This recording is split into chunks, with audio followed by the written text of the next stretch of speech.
Radio Sapiens, tu radio científico-cultural divulgativa. Radio Sapiens, Radio Sapiens, Radio Sapiens. Sean todos bienvenidos a este primer programa. Hoy nos dirigimos hacia el este. Cruzaremos el mar Mediterráneo hasta Ugarit, miles de años antes de Cristo.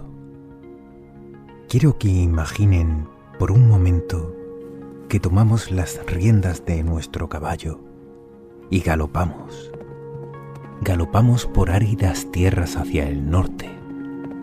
Atravesamos el antiguo territorio de Siria y llegamos a una vasta cordillera montañosa. Allí nacen dos ríos, el Tigris y el Éufrates. En medio de ellos se encuentra el reino de Asiria. Cabalgamos lindando con el río Tigris, un largo trecho que nos lleva hacia Nínive, luego Nimrud y finalmente Asur. Grandes fortalezas y palacios de adobe quedan atrás con la civilización. Continuamos hacia el sur, galopando velozmente, y de pronto un paraje lleno de vegetación, palmeras, pinos, grandes extensiones de campo. Nos encontramos ahora en Babilonia, en el río Éufrates. Vemos toda una serie de construcciones monumentales, gentes de todos los lugares conocidos. Agricultores, comerciantes y soldados cruzan la ciudad. Seguimos el cauce del río y llegamos a Uruk, luego Nippur, Ur y finalmente Lagash, junto al Golfo Pérsico. Es en esta zona donde se dice que comenzó la civilización de la que bebieron los griegos, luego los romanos y finalmente nosotros. Hoy tenemos a varios especialistas en la materia para conocer cómo fue Mesopotamia entonces. Espero que este viaje sea de vuestro agrado.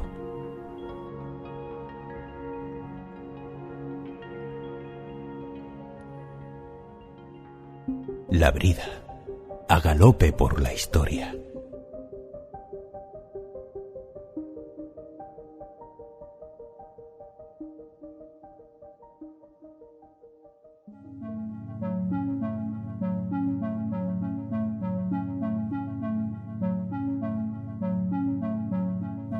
A finales del cuarto milenio antes de Cristo, los sumerios comienzan a escribir su idioma mediante pictogramas que representaban palabras. Su aparición se debe a la necesidad de contabilizar bienes y transacciones. La escritura se hacía sobre tablillas de arcilla húmeda mediante un cálamo, un tallo biselado. Su nombre procede del latín cuneus, que significa cuña, dada la forma de las incisiones. Esas tablillas eran guardadas en primitivas bibliotecas para el aprendizaje de futuros escribas. Las tablillas contenían la serie y el número para su posterior catalogación, el texto y el colofón, que contenía la primera línea de la siguiente tablilla.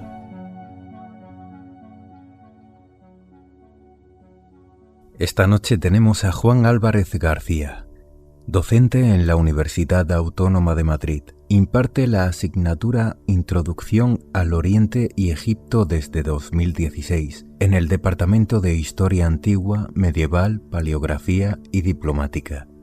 Sus líneas de investigación son la diplomacia y las relaciones internacionales en Próximo y Medio Oriente y la arqueología e historia de Ugarit.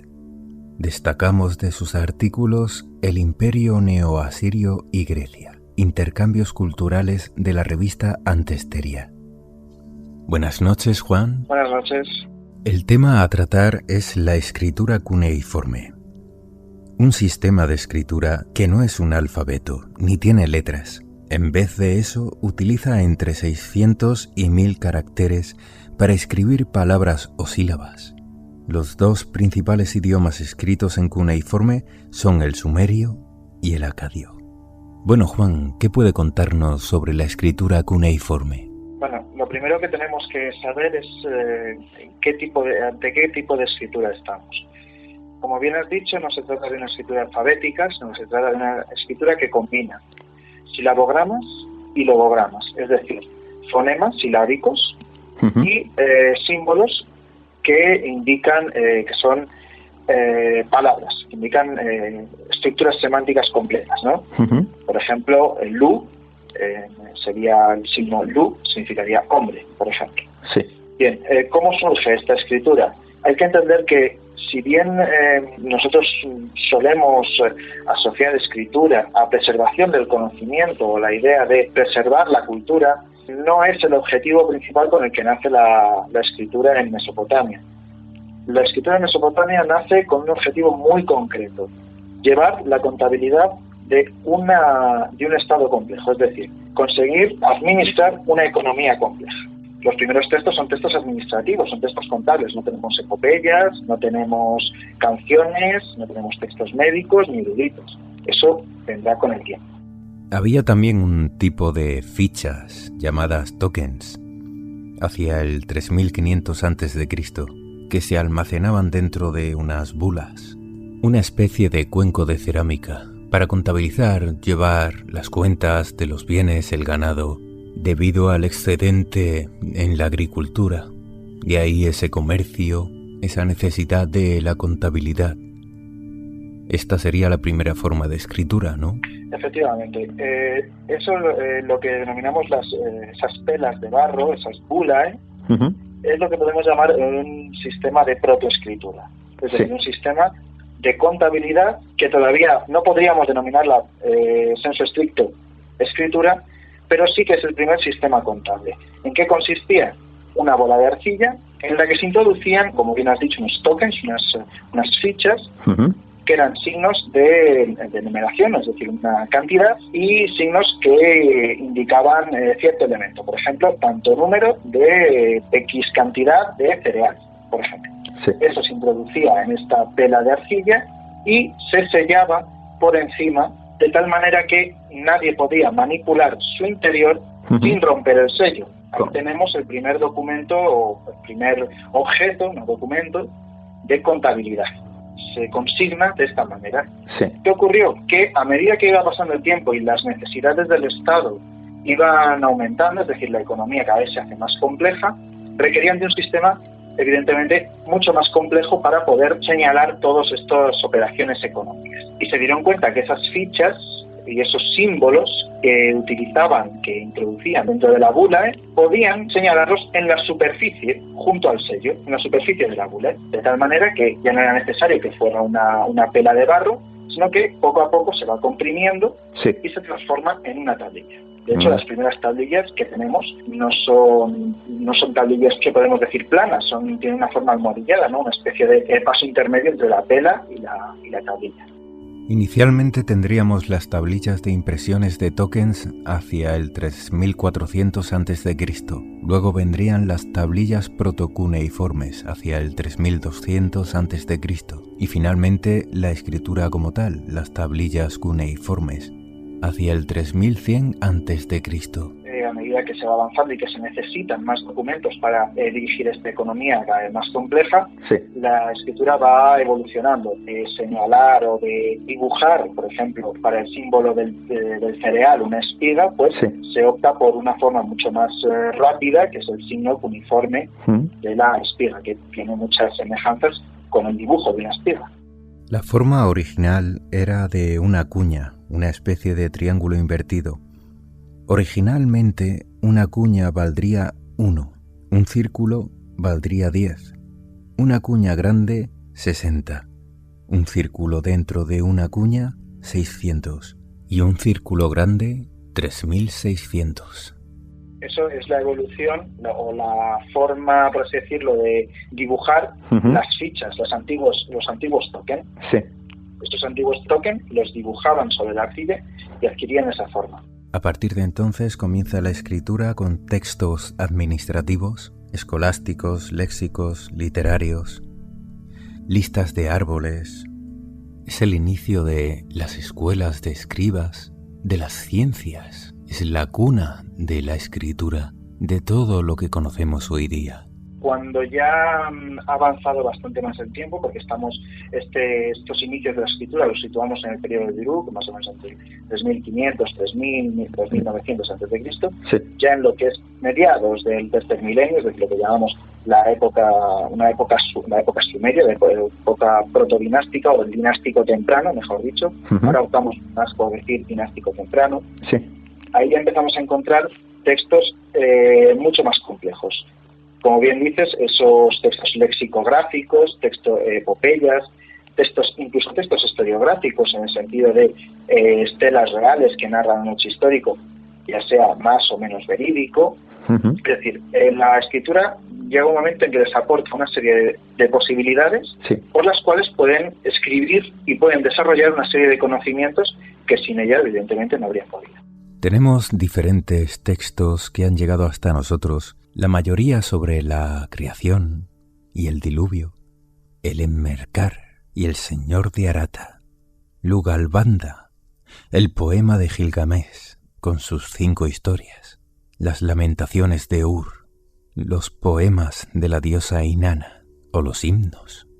Al igual que tenemos esos textos aristotélicos y los textos lexicográficos, también se desarrolla la épica. Sí. Posiblemente el Quijote mesopotámico, ¿no?, será el poema de Gilgamesh. Un poema que encontramos las primeras referencias en la época sumeria, pero igualmente se va a ir desarrollando, se van a ir incorporando relatos, hazañas de este héroe a lo largo de toda la historia de Mesopotamia, prácticamente hasta su canonización hacia el comienzo del primer milenio, finales del segundo milenio antes de Cristo. Estos textos tienen la particularidad de que eran utilizados en rituales, eran textos que si bien eran escritos, pero eran representados en rituales religiosos. Posiblemente uno de los más antiguos y también de los más hermosos que encontramos es el descenso de Inanna a los infiernos. ¿No? La diosa Inanna ha perdido a su amante, el dios Dumuzi, sí, y debe ir a recuperarlo a los infiernos, el dios pastor, el dios de las estaciones, de los ciclos naturales en general, tiene que ir a recuperarlo, ¿no?, a los infiernos. ¿Todos estos textos estaban realmente recopilados en tablillas? El único soporte que cambia respecto al tipo de texto posiblemente sean los textos que denominamos las estelas reales, ¿no? Que podríamos asociarlo a un género historiográfico, pero no historiográfico en el sentido de histórico como si un relato de hazañas, sino más bien un texto de carácter político. ¿De acuerdo? Es decir, las hazañas de un rey, pues evidentemente de alguna manera manipuladas para servir de glorificación de un monarca. Son los únicos tipos de textos que no encontramos exclusivamente en tablillas, sino encontramos en roca, esculpidas en roca. Por ejemplo, también otro caso sería ciertos códigos legislativos. El más famoso, el código de Hammurabi, esa gran roca basáltica en la que el rey Hammurabi de Babilonia, en la primera mitad del segundo milenio antes de Cristo, hace grabar su famoso código. Que es conocido como la ley del talión, el ojo por ojo. Sí, efectivamente. Lo que ocurre es que ahí tengo que decir que es una mala interpretación de la ley del talión. Nosotros asociamos la ley del talión a la venganza. Sí. En realidad no es así. En este texto dice literalmente, si un hombre arranca el ojo del hijo del hombre, se le arrancará su ojo. No se refería a la venganza, se refería a un principio del derecho universal, sí, que es la proporcionalidad del castigo respecto al delito cometido. Es decir, por un ojo uno no se puede cobrar 2 ojos. Sí. Tiene que ser proporcional, ¿vale? Ese código tiene más elementos literarios de los que podría aparecer. Con la expansión de la cultura se expanden los conocimientos, se comparten los dioses. ¿Cómo es esa expansión de la cultura en Mesopotamia? Esta cultura se expande al hilo de relaciones comerciales, relaciones diplomáticas, relaciones políticas. Vemos también que se van expandiendo ideas de carácter religioso y de carácter cultural, evidentemente. Por ejemplo, la primera referencias de textos literarios, es decir, alta cultura, encontrada fuera de Mesopotamia, fuera de su ámbito cultural, donde fue originario, es en Ebla, y todavía estamos en el tercer milenio. En torno al 2300 a.C., ya encontramos en el Palacio G de Ebla, en Siria, se ha expandido esa escritura es decir, los eblaitas, utilizan la escritura cuneiforme para escribir su propia lengua, que es el eblaíta, que es una lengua completamente distinta al sumerio y también distinta al acadio. Ambas, tanto el acadio como el eblaíta, son lenguas semíticas, pero el sumerio no es una lengua semítica. Sin embargo, las tres utilizan la escritura cuneiforme. E incluso en este palacio G de Ebla se encuentran esos textos lexicográficos, himnos a divinidades, textos literarios que son importados desde Mesopotamia y utilizados como material de escuela, de la necesidad de educar a los escribas en esa escritura. La escritura cuneiforme no solo se va a expandir hacia Siria, eso también lo vamos a encontrar en Anatolia, lo vamos a encontrar en Irán, la van a utilizar incluso los egipcios para la representación diplomática en el bronce final, es decir, la segunda mitad del segundo milenio, en esa época que denominamos internacional, por la gran cantidad de documentación diplomática que nos encontramos. Es decir, la escritura cuneiforme se va a expandir de una manera verdaderamente increíble, por diferentes lenguas, por diferentes culturas, que la van a adoptar para escribir su propia lengua. Radio Sapiens, tu radio científico-cultural divulgativa. Radio Sapiens, Radio Sapiens, Radio Sapiens. Mesopotamia, una tierra entre los ríos Tigris y Éufrates, rodeada por las montañas Taurus. En Mesopotamia comienza la escritura, el derecho y las leyes, la arquitectura con la cúpula y la bóveda, el calendario, el sistema sexagesimal, la base de toda la astronomía, sus mitos, himnos, su dios Enlil, como el padre, Inanna, el amor, o Enki, el agua. Sus religiones politeístas se centraban en la naturaleza y la agricultura, en la fase lunar, los equinoccios y los solsticios. Los sumerios fueron la primera civilización, a partir de ciudades-estado, Uruk o Lagash. Fueron los primeros en la escritura cuneiforme. Su templo era el zigurat. Las ciudades aparecían rodeadas por murallas, dado el caso de las guerras. Luego llegaron los acadios, tomando la ciudad de Kish, y nombraron la nueva capital Agadé. Fue el gran imperio, sucesores de Sargón. El final del imperio fue gracias a las invasiones de gutis y amorreos y la vuelta a las ciudades-estado. El florecimiento de las artes tuvo lugar en Lagash, gracias al Patesi-Gudea. Con el renacimiento sumerio, el rey de Uruk fue vencido por Ur-Nammun. Se fundó la ciudad de Ur, que fue posteriormente conquistada por los amorreos. A partir de ciudades-estado fuertes, creció el nuevo reino de Asiria. Se estableció el código de Hammurabi, las leyes, a la vez que los enfrentamientos con los casitas. Los asirios al norte de Babilonia, con sus capitales Asur y Nínive. Resurgió Babilonia gracias a los caldeos. Nabopolassar tuvo a su hijo Nabucodonosor II, el Grande, que fue rey hasta la llegada de los persas, con el rey Ciro, nuevo rey de Asia. Hoy tenemos con nosotros a Philippe Massot, licenciado en Historia Antigua y Arqueología por la Universidad de Barcelona, especialista en Historia y Arqueología de Próximo Oriente. Ha viajado por Siria, Israel y Jordania.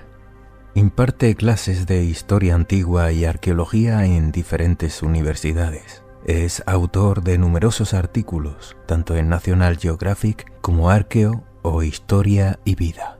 Entre sus libros destacamos Las primeras civilizaciones de Mesopotamia, de 2013. Hoy es domingo, día del sol, el dios Samás. Pero aparte del sol, algo muy importante en Mesopotamia es el agua. Buenas noches, Philippe. ¿Qué podría contarnos sobre el agua en Mesopotamia? Pues el agua es uno de los factores más importantes y más determinantes del mundo mesopotámico porque, al igual que pasa con Egipto, Mesopotamia no existiría si no existiera la presencia de los ríos que le dan nombre, que el Éufrates. Si efecto decía Heródoto que era un don del Nilo, pues Mesopotamia puede decir que es un don del Tigris y del Éufrates, porque sin ello realmente la vida en Mesopotamia sería completamente estéril. No existiría Mesopotamia propiamente dicha. Con el abandono del nomadismo al sedentarismo, el recurso primordial del asentamiento es el agua. La ampliación de conocimientos de hidráulica es determinante para el desarrollo y expansión de estas culturas. Esto se conoce como una revolución urbana. Las condiciones del terreno circundante supone un avance en cuanto al sistema de regadío, extendiendo el agua mediante canales. El tema de la aparición del Neolítico es un tema básico para entender la civilización, el proceso civilizador hacia la aparición de las ciudades, pero curiosamente por el factor geológico y geográfico de Mesopotamia, el Neolítico no se da en Mesopotamia, porque si tenéis un poco en la cabeza el mapa del Próximo Oriente, lo que se conoce popularmente como Crescente Fértil o la Media Luna Fértil, hay una franja, hay un límite a partir del cual hay una intensidad de lluvia que marca la diferencia entre la vida, podemos decir, y la muerte, ¿no? Esa franja, esta línea imaginaria, delimita un espacio sobre el cual puede llover como mínimo unos 250 mililitros anuales. A partir de esa precipitación es suficiente para que puedan aparecer animales salvajes y cereales silvestres. Esta línea, esta franja, queda delimitada sobre todo la zona del Levante Mediterráneo, lo que se llama hoy en día los países de Siria, de Israel, del Líbano, de Palestina, de Jordania. Luego sube por las montañas del Tauro y abarca también las montañas de los Zagros en Irán. Pero en cambio, este arco, que por encima de este arco sí que hay la precipitación suficiente, en cambio por debajo, cuando llueve menos de estos 250 mililitros anuales, lo que tenemos es propiamente una estepa desértica, que es prácticamente también donde se encuentra el gran desierto sirio y también zona de Mesopotamia, porque parece mentira, pero claro, Mesopotamia tiene 2 ríos, pero no tiene un régimen de lluvia suficiente. Entonces decíamos que la presencia de los ríos es vital, que al no tener agua de la lluvia, lo único que tienen es el agua de los ríos. Pero estos ríos se han de domesticar, por decirlo de alguna manera. Así que, por ejemplo, mientras el Neolítico empieza en el 2000 a.C. en estas zonas del Levante, de los Zagros y del Tauro, Mesopotamia en toda esta época no tiene una presencia humana y no hay un proceso de sedentarización en esa época hasta que llega un momento, hacia el finales del quinto milenio, cuando se empieza a ocupar de una forma tímida las zonas más altas de Mesopotamia. Parece ser que los pobladores neolíticos empezaron a buscar en primer momento las zonas naturalmente óptimas, que serían esta franja por encima de esta línea de precipitación, pero cuando estas zonas no es que escasearan, empezaron a estar más ocupadas que antes, empezaron a buscar un terreno secundario, un terreno donde el régimen de lluvias no fuera tan poco menos abundante de lo que eran estas otras zonas, y empezaron a ver la posibilidad de ocupar zonas secundarias donde tuvieron que empezar a trabajar en otro ámbito y no esperar que la lluvia era, digamos, el trabajo, sino que también pudieran obtener el agua de otra manera. Cuando empezaron a entrar en la zona de Mesopotamia, nos remontamos después a un periodo de Hasura, de Samarra, que se conoce como la protohistoria de Mesopotamia. Esto sería pues eso, el quinto y cuarto milenio antes de Cristo. Empezaron a ver que realmente el agua en Mesopotamia no llovía, digamos, no venía del cielo, sino que estaba en la tierra. Pero que esta agua era necesario por domesticarla de alguna manera. Pensar que el Tigris y el Éufrates, al igual que también el Nilo, son ríos que tienen un ciclo anual, donde el deshielo de las montañas, en este caso de Anatolia, que es donde nacen los ríos, donde nacen el Tigris y el Éufrates, pues en la primavera se destilan y empieza a haber un montón de aumento de precipitación y un montón de caudal del río, ¿no? Que provoca las grandes inundaciones. Las inundaciones, pensar, por ejemplo, en el caso del Tigris, pues podría pasar perfectamente de una capacidad que tiene el río normal de 236 metros cúbicos por segundo a 1500 en la época de la crecida, o en el caso de Éufrates, que es todavía más escandaloso, de unos cerca de 900 metros cúbicos a más de 5000 metros cúbicos por segundo. Por tanto, claro, los ríos son fuente de vida, pero también no son fuente de destrucción. De manera que estos ríos y esta potencia de vida que encierran en sí mismos, por sí solos, en determinados momentos son beneficiosos, pero también en otros son judiciales. De manera que es necesario domesticarlos. Y la manera que tuvieron de hacerlo, cuando estos primeros habitantes, digamos, del norte de Mesopotamia, que luego fueron descendiendo hasta todo el ámbito mesopotámico, pues lo que hicieron fue canalizar abrieron, digamos, canales en perpendicular al cauce de los ríos, y de esta manera lo que era la franja de agua que antes solo abarcaba pues el ámbito de cada una de los lados del río, y de la misma manera que en Egipto pues consiguieron que un terreno que era muy estéril y prácticamente desértico, al hacer llegar el agua mediante estos canales, se convirtiera en una zona pues extremadamente fértil.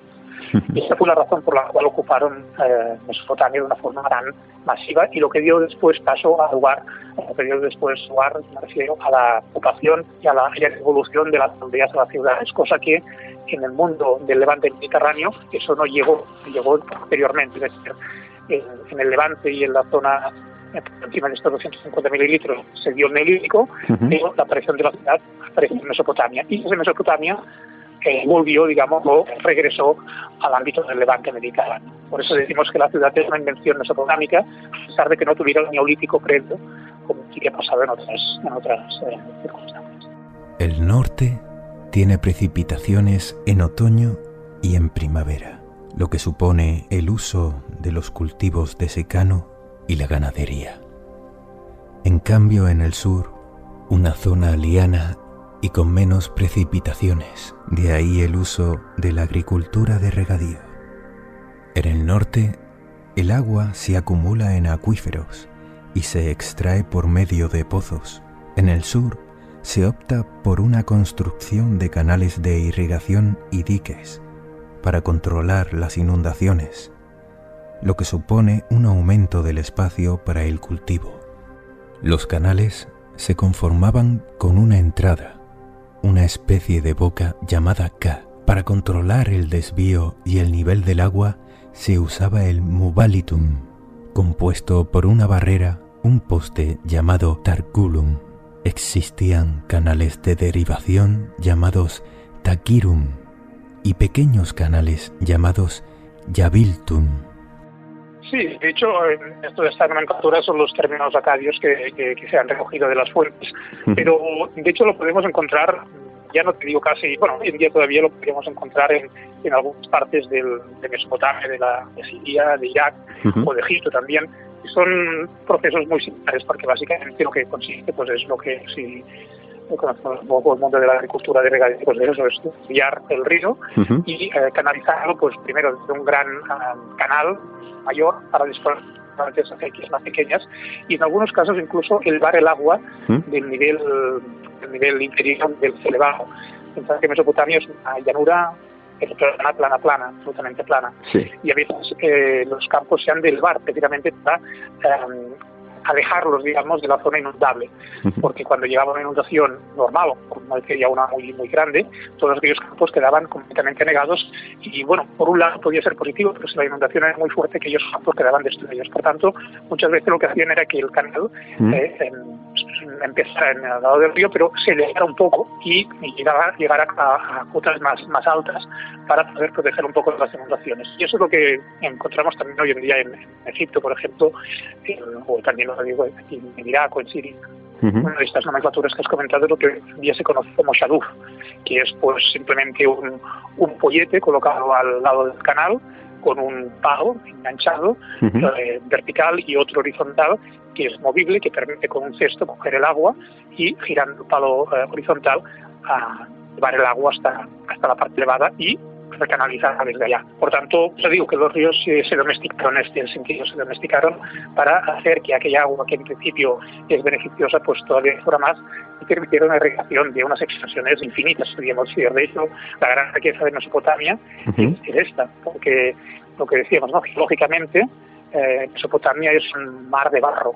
Sí. Si excaváramos 300 metros por debajo del nivel actual, solo encontraríamos barro, porque la configuración del mundo mesopotámico deriva de la última periodo glacial, y básicamente lo que es eso, es un proceso de deposiciones y deposiciones de barro durante miles de años, que hace que el subsuelo mesopotámico no tenga ninguna riqueza natural, no tiene piedra, no tiene mareas, no tiene montañas, no tiene tales, no tiene absolutamente nada. Sí. Solo es un mar de barro, y que este mar de barro pues también puede ser pues conocido y exprimido al máximo para poder dar un poco de rentabilidad.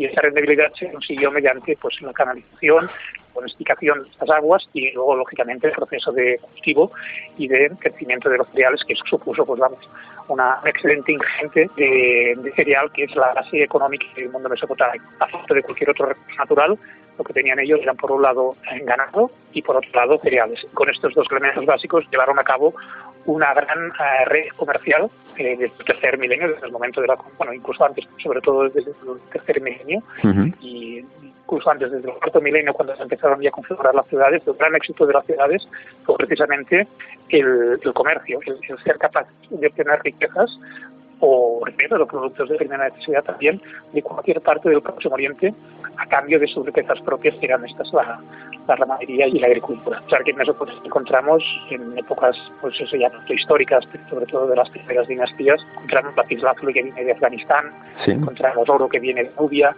encontramos estaño y bronce que vienen de Anatolia, encontramos piedras que vienen de Magán, del Golfo Pérsico o del Valle del Indus. Por tanto, encontramos todo tipo de recursos que vienen desde todos los extremos del Próximo Oriente, gracias al intercambio comercial favorecido por este gran excelente comercial que los mesopotámicos supieron llevar a cabo. Las aguas del Éufrates y del Tigris contienen muchos sedimentos, principalmente limos, lo que las convertía en un fertilizante natural de los terrenos por los que discurrían. En Babilonia era común el uso de válvulas, los erratum, situadas al borde del canal, y al final, las zanjas. Para la elevación del agua se usan los hadouf a modo de palanca y las norias. Durante el dominio de Babilonia se construye el primer túnel hidráulico bajo el río Éufrates. Lo que comentamos, Mesopotamia es una llanura muy plana y el río está al nivel mismo de la llanura. Es decir, el nivel freático, el nivel subterráneo de las aguas está muy cerca de la superficie. Eso es un gran problema desde el punto de vista... Supongo que ellos, seguro que ellos mismos lo sufrieron en el momento en que pues, las aguas, cuando empezaban a sobresalir, digamos, de la tierra, pues provocaban las inundaciones de casas, las inundaciones de campos, como decíamos, y también un proceso complejo de salinización, porque también estas capas freáticas absorben el agua, la sal de la tierra, que hacen es subirlo hacia arriba. Y entonces, al estar la capa freática tan a nivel de superficie, la salinización fue un problema muy importante, tanto para la vida agrícola como también para la ocupación, ¿no? Entonces, eso provocó que durante mucho tiempo los campos tuvieran que pasar fases no de barbecho, porque la salinización ocupa el campo ya está muerto. Entonces, lo que se llevaron a cabo fueron ocupaciones sistemáticas de zonas, abandonando unas y ocupando unas otras, y ocupando otras por esta causa. Afortunadamente, como digo, la zona de Mesopotamia era infinita desde el punto de vista de la capacidad de producción y, por tanto, pues, permitirse abandonar determinados campos. Pero lo que tenía cuenta es el tema de la capa freática. Entonces, este proceso de aparición de las aguas subterráneas, que decía que provocaba estas problemáticas, lo encontramos también hoy en día en la arqueología. Las capas más antiguas de las ciudades, en el caso de Babilonia, por ejemplo, las ciudades de Hammurabi o de la dinastía casita, que son los dos periodos más antiguos de Mesopotamia, no existen, porque han sido, digamos, tragadas por el agua subterránea, por los niveles subterráneos, y además luego fueron construidas encima en la época de Nabucodonosor, de la época del Imperio Babilónico. Y entonces, esta época es donde este túnel, digamos, o incluso más que un túnel, sería como lo que en el mundo griego se conoce como el tornillo de Arquímedes, que es un proceso de extracción del agua y de elevación, como comentábamos antes, pero de una manera mucho más elaborado, que no simplemente un 28 a luz, que esta arqueología que comentábamos. Esto existe, pues eso, en un cilindro que se ponía clavado en la tierra, y permitía pues secar el agua subterránea y eliminarla mediante este proceso de absorción de agua debajo de la superficie, y de esta manera poder tener unos sedimentos también un poco más sólidos, ¿no?, a la hora de poder construir o a la hora de poder habitar. Este sistema es lo que también algunos piensan que pudo ser utilizado en la construcción de los famosos jardines colgantes, que por cierto en este caso no se encontraban en Babilonia. El mito de los jardines colgantes en Babilonia, un mito, digamos, tergiversado por los autores clásicos. Si existieron alguna vez los jardines colgantes, después tendríamos que irnos a buscar a Nínive, a la capital de Sennacherib, rey asirio de la última parte del imperio sirio, los antes de Cristo, y fue ya donde sí seguramente existieron estos y otros jardines, porque los asirios tenemos muchos textos y muchas informaciones, incluso gráficas, que describen esta existencia de varios tipos de jardines de los palacios asirios. En cambio, no tenemos ningún otro de los jardines de estos jardines de Babilonia. Tenemos muchas referencias del mundo asirio, de textos de reyes que afirman haber construido jardines, y algunos incluso afirman haber construido estos jardines colgantes. Y en el Museo Británico incluso se conserva un relieve del Palacio de Sennacherib en Nínive, donde se puede ver perfectamente un acueducto que transporta el agua a un recinto palacial, desde donde esta agua desciende en diferentes niveles y da lugar o irriga diferentes tipologías de árboles y de frutales, y que es quizá la imagen más característica de estos famosos jardines colgantes. Lo único que, bueno, la tradición clásica llevó a cabo la bíblica, por un lado, y la clásica, por otro, llevaron a cabo una confusión de quién era el rey de Babilonia, de quién era el rey de los asirios, de dónde estaban unas cosas y de dónde estaban otras. Nabucodonosor II, conocido por la conquista de Judá y el saqueo de Jerusalén, además de la destrucción de su templo. Quizás es más representativo toda la actividad constructiva que llevó a cabo en Babilonia, como la vía de las procesiones o las murallas. Era hijo mayor de Nabopolassar, quien liberó a Babilonia de los asirios y redujo a Nínive a cenizas. Vencedor de los cimerios y de los escitas. Sus expediciones se centran hacia el oeste, pero los medos continuaban su ataque desde el norte. Acabó casándose con Amugia, hija del rey de los medos, para preservar la paz entre imperios. Se enfrentó a Egipto, ya que Joaquín, el rey de Judá, se alía con ellos, conquista Tiro y derrota a Egipto. Hay innumerables menciones en la Biblia, en el libro de Daniel, el sueño de Nabucodonosor o la locura de Nabucodonosor. Sus últimos días se sumían en conflictos religiosos. Sacerdotes partidarios de Marduk, dios del agua, de la vegetación, y otros seguidores de Samás, dios del sol y de la justicia. Civilizaciones, los reyes tienen nombres que a veces son únicos, hay un nombre propio e independiente, y a veces estos nombres se van repitiendo. En el caso de los rameses en Egipto, por ejemplo, tenemos hasta 12 rameses, y en el caso de Nabucodonosor, en efecto, tenemos dos. Cuando se habla de Nabucodonosor a secas, digamos, realmente se hace referencia a Nabucodonosor II, que es el rey de Babilonia, en la última época de la historia de Babilonia, en la época de lo que se conoce como el Imperio Neobabilónico. Entonces, este rey es hijo de Nabopolassar. Nabopolassar y Nabucodonosor II, en este caso, formarían parte de lo que se conoce como una dinastía caldea. Los caldeos ocuparon el sur de Mesopotamia. En este caso, fijaos lo que comentábamos, ¿no? Los caldeos no son originarios de Babilonia. Los caldeos son originarios del sur de Mesopotamia, de la zona del Golfo Pérsico. Se cree que formaban parte de una etnia de los arameos. Los arameos es un pueblo que surge del desierto sirio hacia el 1100 antes de Cristo aproximadamente, que ocuparon zonas de Siria, zonas del sur de Turquía, del norte de Siria, del Levante Mediterráneo, y también una línea, digamos, de estas tribus arameas se fueron hacia la zona de sur de Mesopotamia. Radio Sapiens, la radio con los mejores expertos de mirada tecnocientífica y profesional.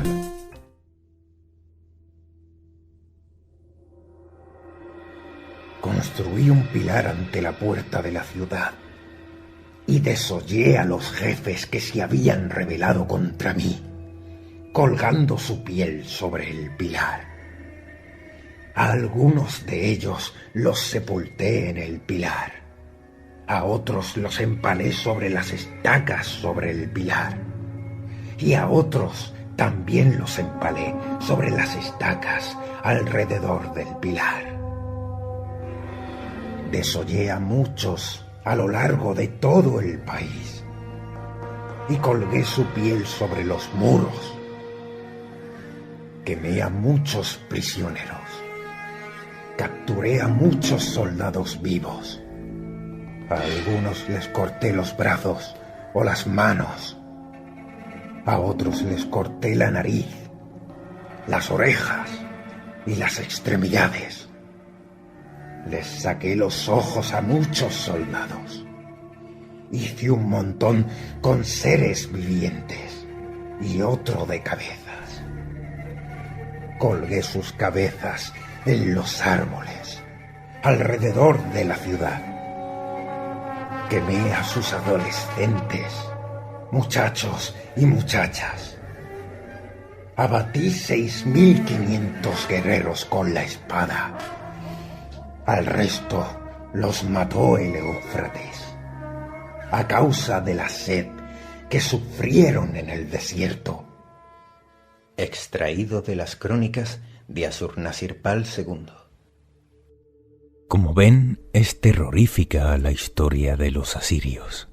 ¿Y quién mejor para hablar de ellos que José Luis Blesa Cuenca, doctor en Estudios del Mundo Antiguo por la Universidad Autónoma de Madrid, máster interuniversitario en Historia y Ciencias de la Antigüedad, actualmente profesor en la Escuela Nacional de Antropología e Historia en México?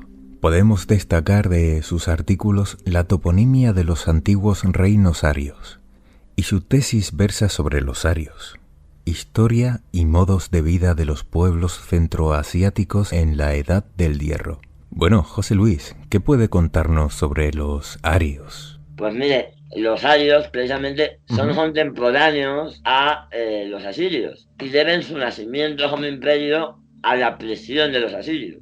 Sí. Los asirios, pues como supongo que sabe usted o sabrán sus oyentes, pues es un pueblo del Antiguo Oriente que habitó en lo que hoy es la zona norte del país de Irak, ¿no? Lo que se llama Al Jazeera, al norte de lo que actualmente es Bagdad, y tenían, sobre todo en la ciudad de Asur, que es la que da nombre al país de Asiria, y que a su vez comparte nombre con el dios de los asirios, que es el dios Asur. Luego fueron construyendo otras ciudades más grandes, como pueden ser Salju, Dusarupin, Sargón II o Nínive, la famosa Nínive, para el periodo final, pero mantuvieron siempre la importancia de Asur como ciudad santa, ¿no? Como lo mismo podría ser Roma o podría ser Jerusalén. Y es que para los asirios el rey, no era Asurbanipal, ni era Sargón II, ni era ninguno de estos, sino que ellos eran los vicarios, digamos los representantes en la tierra del dios Asur, que era de verdad el rey. Sí. Por eso cuando moría el rey asirio y coronaban a un nuevo rey, había una procesión y se gritaba Asur es rey, Asur es rey, como diciendo no pasa nada, podemos cambiar al elemento humano, pero sí, todo está en orden. Asur sigue dominando sobre Asiria, y de ahí también se puede deducir esa actitud militar o belicosa de los asirios, que es la que un poco de manera injustificada los ha hecho célebres, ¿no? Los ha hecho famosos. Es curioso que con el paso del tiempo los asirios hayan sido catalogados como el pueblo más belicoso de toda Mesopotamia. Quizás sea por esos relieves de caza de leones, de amputaciones, mutilaciones. Pero ¿por qué si había tantos pueblos, tanto hititas, caldeos, babilónicos, por qué se ha etiquetado a los asirios de este modo?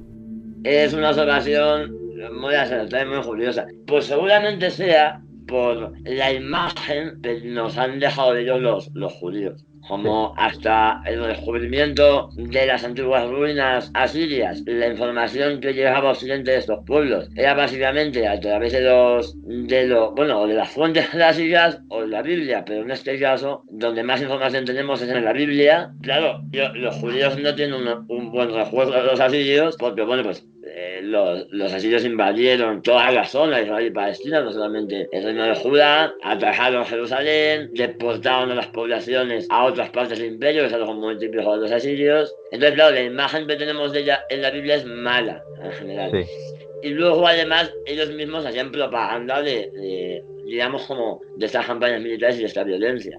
Cuando hablamos de los asirios, hablamos también de un tipo de guerra psicológica, mediante imágenes o relieves, destrucción de ciudades, tortura, desollamiento, mutilaciones, esclavitud, su código de derecho. Pero me viene a la mente ese palacio cubierto de relieves de caza, de guerra, el rey matando leones con su espada, todo un pasillo lleno de relieves hasta llegar al Salón del Trono. Sí, luego además eso lo hace referencia, concretamente se refiere al palacio de Asurbanipal en Nínive. El palacio norte está hecho de tal manera que el visitante, el diplomático, el embajador o el rey extranjero que iba a verlo, es verdad que pasaba obligatoriamente por un pasillo donde veía todos estos relieves antes de hablar con el rey, con lo cual ya iba como avisado. Desde Asurnasirpal II, con sus carros y leones, Sargón II, con el Imperio Nuevo, hijo de Salmanasar V, hasta el último rey de Asiria, Asurbanipal, Sardanápolo, conocido en Grecia. Fue realmente una época de crueldad, con la conquista y derrota de Egipto, de Tanutamón, pero era una época de guerra justificada, dado que había una especie de grandes señores feudales que dominaban Asiria y se rebelaban contra el rey, revueltas en su propio territorio y asedios con la presión de los pueblos indoeuropeos. Podríamos decir que toda esa violencia estaba justificada. Claro, es el problema de estos imperios, que cuando un imperio alcanza unas proporciones determinadas, al final se ve obligado o a continuar expandiéndose o a hundirse, porque tiene unas fronteras tan amplias y tiene una serie de pueblos enemigos fuera y dentro de ellas tan grande, o continuamente se expande o se hunde. Y eso le pasó, evidentemente, eso es lo que le pasaba al imperio asirio y es lo que le pasará después al imperio neobabilonio. Porque si lo analizamos objetivamente, el imperio neobabilonio no se le queda atrás en cuanto a crueldad. Hacía deportaciones exactamente igual que los asirios, las técnicas de asedio y de represión eran exactamente igual, pero claro, no lo publicitaban. Como en el caso de Nabucodonosor, cuando arrasó el templo de Jerusalén. Pero eran hechos que estaban de algún modo justificados. Digamos que el Tigris y el Éufrates son ríos de vida en medio del desierto. Esa infraestructura por medio de canales lleva a que otros pueblos intenten aprovechar esos avances y robarlos o conquistarlos. No se olviden sus oyentes, que aunque pueda parecer todo esto muy lejano, como usted dice, por ejemplo, Nínive actualmente no está en el desierto, está en medio de la ciudad de Mosul y gran parte de lo que fue el imperio asirio está sufriendo las consecuencias de tropelías que han estado haciendo todas las tropas que han pasado por allí. Entonces, es un problema que nos afecta más de lo que parece.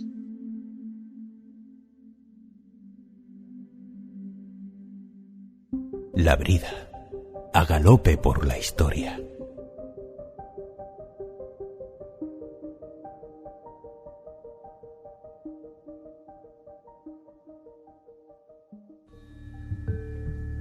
Hacia el siglo VII a.C., Babilonia se convierte en la mayor ciudad de Mesopotamia, superando a la capital asiria Nínive.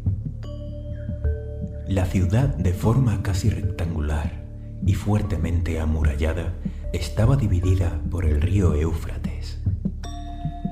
Nabucodonosor protege a la ciudad con una nueva muralla triangular de menor tamaño.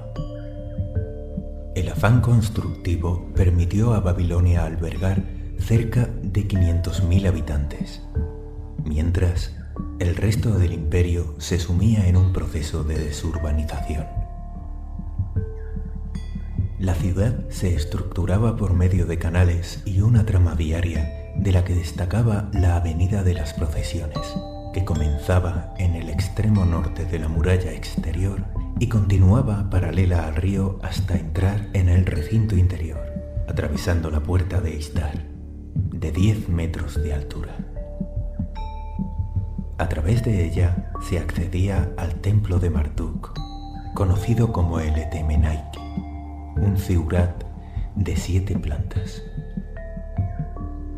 Junto al cauce del río hacia el oeste se encontraba el palacio del rey, las fortalezas y los jardines colgantes, llamados así por una traducción incorrecta del griego kremastos, que se refiere a sobresalir.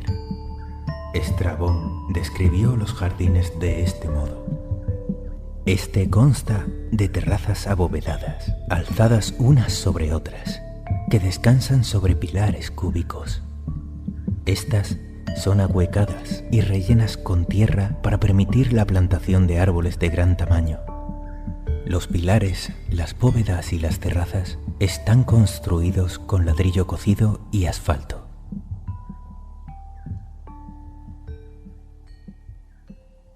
Tengo el placer de presentaros a Carlos Fernández, docente en el Departamento de Historia Antigua, Medieval, Paleografía y Diplomática en la Universidad Autónoma de Madrid.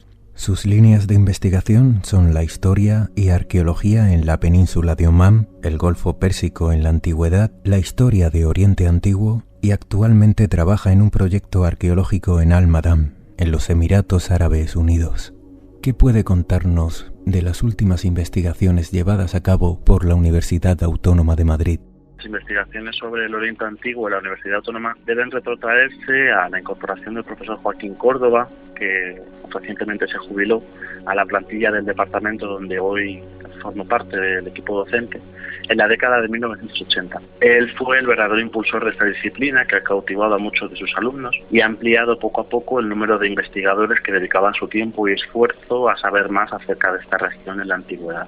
Son así casi 4 décadas de estudios, investigaciones, docencia y también divulgación, que eso es un detalle que nunca perdió de vista, desde la Universidad Autónoma, y un centro que él creó a partir de sus investigaciones, que es el Centro Superior de Estudios de Oriente Próximo y Egipto. Se asocia a la Autónoma y un grupo de investigación consolidado que impulsó y que hoy en día está completamente en boga. Hoy en día la dirección del mismo ha recaído sobre la figura de una de sus alumnas, profesora también en el departamento, que ha heredado la dirección y un poco la disciplina en el departamento, aunque no está ella sola. Y bueno, pues sin más dilación comienzo a hablar un poco del tema que me trae aquí, que sobre todo es Babilonia, esa gran ciudad que nunca se ha olvidado. En sumerio y acadio significa la puerta del dios, Babilonia, Bab Ilum. En acadio, la puerta del dios fue atestiguada por primera vez en época del imperio de Akkad, aproximadamente hacia el 2200 a.C., es decir, hace unos 4000 años en el tiempo. Y tan relevante fue para la historia del Oriente Próximo Antiguo que jamás se perdió su ubicación, jamás se perdió dónde estaba en la memoria de las gentes de la zona. Sus restos comenzaron a estudiarse arqueológicamente a finales del siglo XIX por el equipo alemán dirigido por Robert Koldewey, aportando interesantísimos datos que, lejos de agotarse, solamente han suscitado más atención todavía. Algunos de sus reyes han sido los gobernantes más célebres de la historia de Mesopotamia. Entre los monarcas del segundo milenio, es decir, hace casi 4000 años, destaca sin duda Hammurabi, cuyo famoso código de leyes se custodia desde hace unas décadas en el Museo del Louvre de París. El ascenso al trono de este rey Hammurabi supuso el verdadero punto de inflexión para la historia de Babilonia. Hammurabi era el sexto de los monarcas de una dinastía de origen amorreo, fundada un siglo antes de su advenimiento. No había dejado una huella significativa en Mesopotamia. Era una ciudad importante, pero una ciudad más. En apenas un siglo, desde entonces, la ciudad va a pasar a controlar toda la región, aunque de manera un poco breve. En este momento, toda Mesopotamia vivía un auténtico periodo de esplendor. Además, Babilonia contaba con una excelente ubicación con acceso al río Éufrates. Mesopotamia es en realidad una amplia extensión de terreno totalmente árido, que como asegura su propio nombre, se halla encuadrada por dos importantísimos ríos, que son el Tigris y el Éufrates. El medio ecológico de la Baja Mesopotamia, que es la zona donde está Babilonia, es la mitad más cercana a las costas del Golfo Pérsico, que quedan por el sur. Se caracteriza por un terreno dividido en parcelas a lo largo de los muchos canales construidos en la antigüedad y que se cultivaban en la época con cebada y palmeras. Pero además de la producción agrícola y ganadera, no existían materias primas que explotar, porque estamos hablando de un medio árido. Es por ello que Mesopotamia siempre hubo de recurrir al exterior para abastecerse de esas materias primas y materiales que precisaba, como por ejemplo madera o piedra o metales. Por tanto, la historia de Mesopotamia va unida intrínsecamente al comercio más antiguo del que se tiene constancia en todo el Próximo Oriente. En los inicios del comercio era usado principalmente el trueque, con el excedente agrícola a cambio de metales o piedras, maderas o textiles, productos escasos en la zona. Con la aparición de las tablillas comienzan las colonias comerciales, como Abuba Kebira o Jebel Aruda.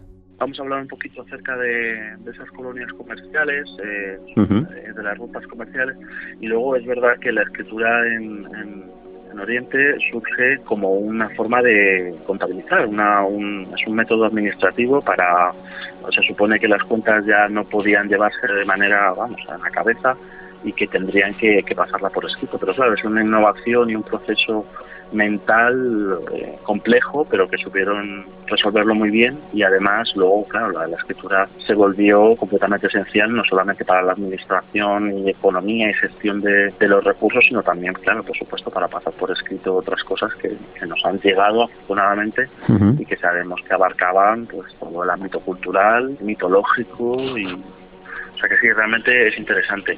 Sí. Y de hecho, hablamos de escritura, pero a primera vista, el intercambio de productos más fácilmente se detecta a través de la arqueología. O sea, no tanto por los textos, sino a primera vista, la arqueología, a la hora de excavar los materiales que se hallan, que sabes que no pertenecen a esa zona geográfica. Muchas fuentes nos hablan de restos de oro, de plata, de cobre, piedras como diorita, alabastro, lapislázuli, maderas, hasta 20 tipos, desde cipreses, cedro, abeto, álamo, pinos. Fundamental, efectivamente, porque, como decía, todas esas materias primas tienen que venir del exterior. Mesopotamia no las posee de manera local. Aunque hay distintas posibilidades, se ha ido descubriendo los orígenes o los posibles orígenes para los distintos materiales de los que hemos hablado. Y, como decía, la parte de la riqueza arqueológica hay que reseñar obligatoriamente la abundancia de testimonios textuales, que en el caso de Mesopotamia destaca por tratarse de tablillas de arcilla, donde se escribía cuando esta estaba aún fresca. Y al juzgar por la variedad de los intercambios, podemos dividirlos en varios grupos. Una parte productos esenciales, otra parte de materias primas y luego productos de lujo. No se trataba pues de un sistema homogéneo.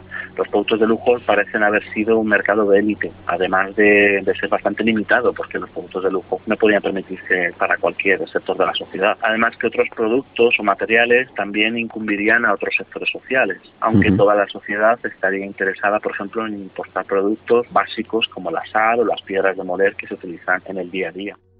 Además de las colonias comerciales, existían los agentes comerciales, que viajaban a otros territorios llevando consigo distintos materiales para su posterior comercialización. Que es verdad que la mayoría de los vínculos comerciales comienzan mucho antes de la aparición de las primeras fuentes documentales. En algunos casos podemos observar, a partir de las fuentes, sobre todo desde principios del segundo milenio, vemos esas rutas comerciales, y hay una que destaca muchísimo con respecto a otras porque se tiene mucha documentación textual acerca de ella, que son las rutas comerciales que unían Anatolia, lo que hoy es Turquía, con la ciudad de Asur. Está en la Al-Yachira, en la parte norte de Mesopotamia, al norte de Mesopotamia, y que se documenta gracias a las miles de tablillas, uniformes encontradas en el yacimiento de Kultepe, la antigua Kanish. Este yacimiento ha dado miles de tablillas que documentan todo esto. En la región septentrional de Mesopotamia se encuentra este yacimiento de Asur y era abastecido también por otras ciudades de la Baja Mesopotamia y del Próximo Oriente. Todas convergían en Anatolia.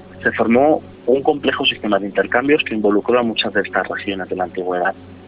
Anatolia enviaba a Asur plata y oro, sobre todo, porque era muy rica desde el punto de vista mineral, y recibía estaño y tejidos. El estaño es absolutamente esencial porque en esta época, que estamos en la edad del bronce, el bronce necesita la aleación entre el cobre y el estaño. Sí. Hay otras posibilidades, pero bueno, era la aleación más común. Los tejidos se realizaban en Asur, en la ciudad sobre todo, aunque también provenían de Babilonia algunos.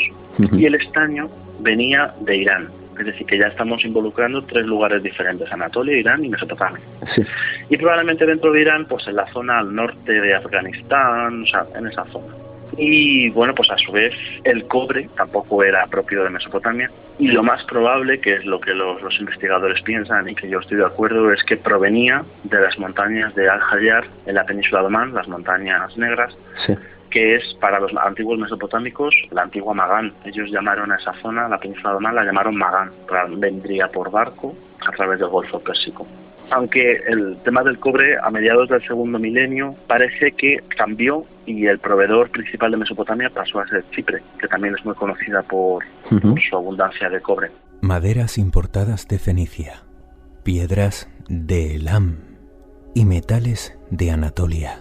Los fenicios son famosos por el comercio, claro, aunque sí es verdad que es un poquito posterior, ¿no? Estamos hablando de unos siglos después, sí. Pero sí es verdad que los fenicios son fundamentales para comprender el comercio a finales del primer milenio, porque son los que van a conectar todo el Mediterráneo, incluso hasta la península ibérica. Conectan todo el Mediterráneo y van a vertebrar todo ese eje. Luego decía que hay otras piedras, otros materiales que en concreto son piedras semipreciosas, lo que diríamos semipreciosas, que son básicamente 2. El lapislázuli, que es fundamental, se encontraría en el sudoeste de Irán, cuya investigación desarrolló bastante la profesora Carmen del Cerro en su momento, y la cornalina, que vendría desde el río Indo, desde el valle del río Indo, a través de Magán, probablemente, por barco, y atravesando el Golfo Pérsico, a través de la península de Omán, atravesando el Golfo Pérsico. Luego hay las tablillas encontradas en relación con las rutas comerciales entre Anatolia y Asur, pero también hay otros archivos, como por ejemplo el de la ciudad de Mari, que en paralelo a este de Canis revela un ritmo frenético de mensajeros, embajadores, con fines comerciales que recorrían toda la zona. El eje principal del comercio mesopotámico se articula a través del curso del río Tigris. Es una zona muy segura y mejor abastecida que otras y conocida desde mucho tiempo antes, por lo tanto era una ruta habitual desde hacía milenios incluso.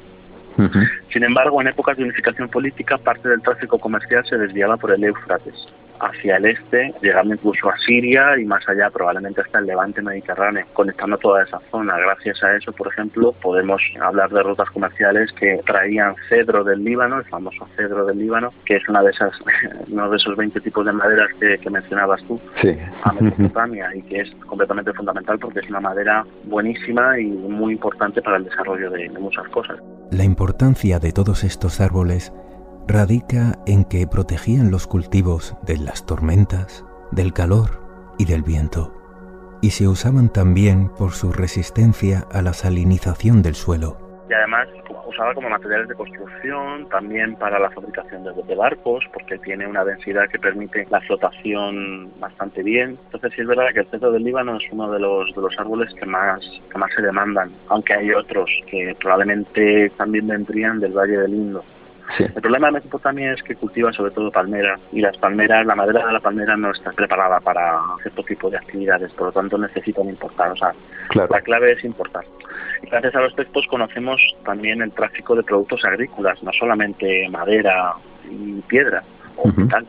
También se importaba vino y aceite de oliva, sí, y otras piedras duras. La intensidad y volumen del comercio en todas direcciones están reflejadas en las tablillas cuneiformes que se hallan en los distintos yacimientos arqueológicos del Oriente Antiguo. Con el tiempo, este mecanismo evolucionó desde un mero abastecimiento de mercancías y pasó a ser un comercio de exportación, cuya finalidad era el beneficio. O sea, ya estamos hablando de un trabajo y no simplemente de un abastecimiento. Las ganancias eran reinvertidas en las mismas mercancías para continuar el ciclo. Y en la época, debido a la ausencia de una moneda tal y como nosotros la conocemos, la plata era el bien que se atesoraba. Era el medio de pago y la referencia para valorar otras mercancías. Es un sistema premonetario, es el equivalente premonetario de la moneda. El comercio entre Asur y Anatolia, como decía, se realizaba con recuas de burros. Es posible que varios porteadores se unieran formando caravana y se supone que los viajes tenían una frecuencia anual, porque hay ciertas zonas de montaña que se cerrarían en invierno por la nieve. Y los itinerarios, como en todo el mundo antiguo, estaban marcados por algunos pasos obligados, como las montañas. Pero no solamente las montañas. El paso del Éufrates, por ejemplo, resultaba especialmente difícil, según las fuentes. Y las etapas solían ser de unos 25 kilómetros diarios, según los textos, más o menos. Por el volumen y la variedad de datos, queda claro que la riqueza de la documentación paleoasiria, que es la época de la que hablamos, no tiene parangón en la antigüedad preclásica. Es por estas complicaciones que cuando era posible se prefería el comercio a través del mar, o en su caso siguiendo los cursos de los ríos también, o bien en sentido descendente y también en otras ocasiones sentido ascendente. En ese sentido es de justicia señalar el papel del Golfo Pérsico, como he comentado en alguna ocasión antes. El cobre que requería Mesopotamia se extraía de las llamadas montañas negras, riquísimas no solo en este metal, sino también en piedra, que también era solicitada por Mesopotamia. Todo esto nos lo dicen las fuentes. Especialmente valorada en Mesopotamia era la diorita, por ejemplo, un tipo de roca ígnea que se usó para la elaboración del ya mencionado Código de Hammurabi, una piedra negra muy importante. No obstante, el Golfo Pérsico no era un escenario comercial unidireccional, es decir, no solamente los materiales se dirigían hacia Mesopotamia, sino que Mesopotamia también aportaba sus propias materias primas. Se conoce el bitumen o betún, que se halla de manera natural en la región y se utilizaba para impermeabilizar los cascos de los barcos, incluso como recubrimiento en algunas construcciones. Los archivos de la ciudad de Ur, en la Baja Mesopotamia, demuestran las conexiones de la ciudad con la actual Bahrein, que en la época recibía el nombre de Dilmun. Vamos a demostrar perfectamente la conexión a través de excavaciones y la existencia de un puerto marítimo en Khalat al-Bahrein, que es el yacimiento más relevante del país. La mayor parte de estas exportaciones mesopotámicas incluían productos manufacturados o artículos perecederos que no han sobrevivido y por tanto la arqueología no puede rastrear, como tejidos, lana, cuero, aceite de sésamo, de cebada. Del Golfo también salían en dirección a Mesopotamia maderas exóticas, perlas, muy relevantes en el contexto del Golfo, donde hay tantos arrecifes de coral y un ecosistema realmente único, sobre todo de la antigüedad, y dátiles también, aunque parezca un poco paradójico. Los dátiles de la antigua Magán, de lo que es la península de Omán, eran muy codiciados, eran realmente buenos, a pesar de que en Mesopotamia también había palmeras. No podemos olvidar los famosos barcos negros de Magán, mencionados por el rey Sargón en textos, y que atracaban en los muelles de la antigua Akkad. Con el devenir de los siglos, Babilonia sufre repuntes, caídas, y la situación comercial va de la mano con el papel político que la ciudad tiene en cada momento de su historia. Con la llegada de la dinastía caldea, ya en el primer milenio, Babilonia experimenta un auge en su preponderancia regional. Llega a ser más importante. No obstante, en este momento ninguna de las dos grandes rutas comerciales pasaba por la ciudad. Si bien no llegó a quedarse al margen, debido a que era centro político de primer orden y a su mercado, uno de los más importantes de su tiempo. Pero en esta época parece que las actividades comerciales y mercantiles estaban más bien en manos de los fenicios, lo que tú decías antes. Incluso dentro de la propia ciudad, que había cargos que estaban ocupados por personas de origen fenicio. Babilonia sí podía presumir de tener establecimientos más financieros que de tipo comercial, que obtenían su beneficio de actividades como el préstamo con interés y la gestión de la producción agrícola. No podemos olvidar que la organización económica está sujeta a un tributo. Hay factores que van cambiando con respecto, cambiamos de época, pero bueno, básicamente hay dos grandes monopolios, que es el monopolio del templo. El templo posee buena parte de la riqueza, no solamente de la riqueza material, sino también de las propiedades, y luego también el rey o el palacio, que es el que posee buena parte también de esa riqueza. Entonces tenemos esa dicotomía que en ocasiones, bueno, pues se puede ver preponderancia de una parte, en otras ocasiones preponderancia de la otra, pero sí es verdad que es un sistema que funciona de esa manera. Y más allá de los textos y de los propios materiales que se intercambian y que se pueden rastrear también a través del registro arqueológico, como de hecho se ha hecho, podemos estudiar el comercio exterior por otras vías. Por ejemplo, los sellos que se utilizaban para marcar la propiedad o la autoría. Un tipo de sellos cilíndricos en forma de rodillo. Sí, lo que se llama cilindrosellos, que es un cilindro, tiene la forma de un cilindro. Normalmente solía tener un orificio que atravesaba el cilindro y que en muchas ocasiones pues se piensa que eso se utilizaba para colgar en el cuello, probablemente. no como el colgante, sino más bien para portarlo. Y solían tener algún tipo de marca grabada en el cilindro sello, de tal manera que al deslizarlo rodando por la arcilla fresca, por ejemplo, pues quedaba la impronta del sello. Y cada sello tenía su propio diseño, que no solamente era un diseño iconográfico, sino que también podría tener texto, por ejemplo, diciendo el nombre del propietario. Sí. Lo que nos ha llegado sobre todo es esa impronta, las improntas de los sellos. También los sellos nos ha llegado, pero son especialmente conocidas las improntas, porque en muchas tablillas se puede observar ese sello o en otros contextos. Y también, por ejemplo, los pesos y las medidas que existían en la época, que eso es algo realmente curioso. Es verdad que según la época, el sistema de pesos y medidas varió poco en el Oriente. Además, cada región tenía un sistema de referencia, no era algo homogéneo. En Susa o Ebla, por ejemplo, dos yacimientos relevantísimos, que sí es verdad que no están en Mesopotamia, pero bueno, están en el contexto del Oriente Antiguo.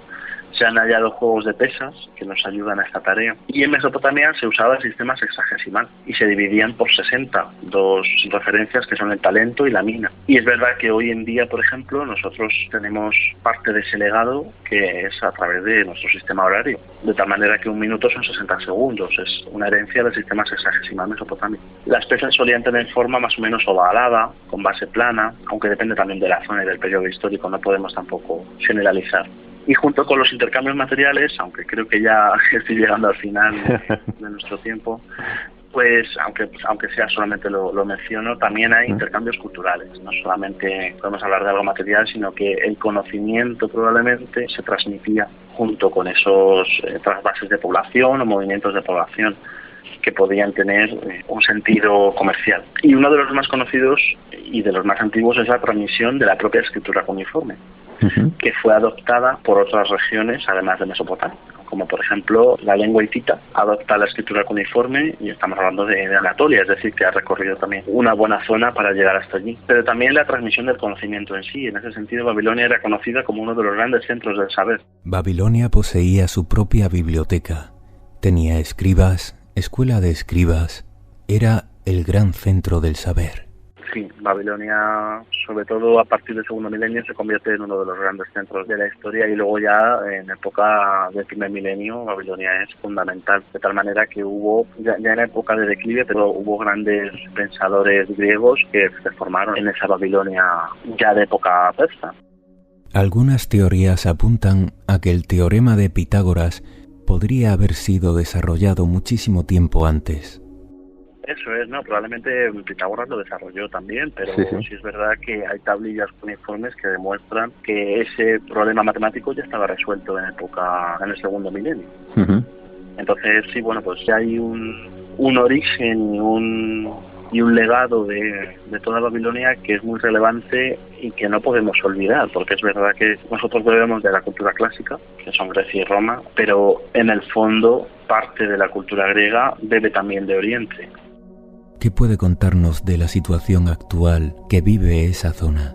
La situación actual es una lacra porque además estamos hablando no solamente de una guerra en la región, sino que además la guerra se utiliza como excusa para poder expoliar los yacimientos, por lo tanto se contamina todo el registro ecológico, siendo incomprensible la zona donde se haya excavado ilegalmente. Luego esos materiales se venden para obtener un beneficio económico.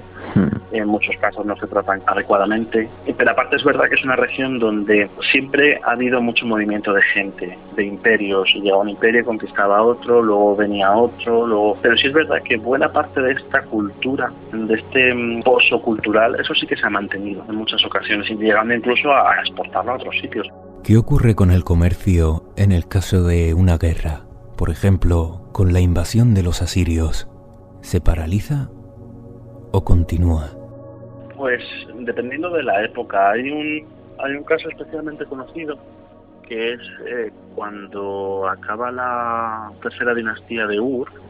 Hay un momento en el que llegan muchos grupos de gente de otros lugares. Es lo que se conoce como una de las invasiones del oeste, probablemente. Por ejemplo, el propio abastecimiento de las ciudades de Mesopotamia queda en peligro. Y hay muchas cartas de administradores o de gobernadores en las que se solicita que por favor que vuelva otra vez a circular los materiales, la comida, porque realmente el abastecimiento estaba en peligro. Claro. Entonces se supone que habría rutas que a lo mejor quedarían a salvo, pero es posible que en ciertos momentos el comercio se paralizara.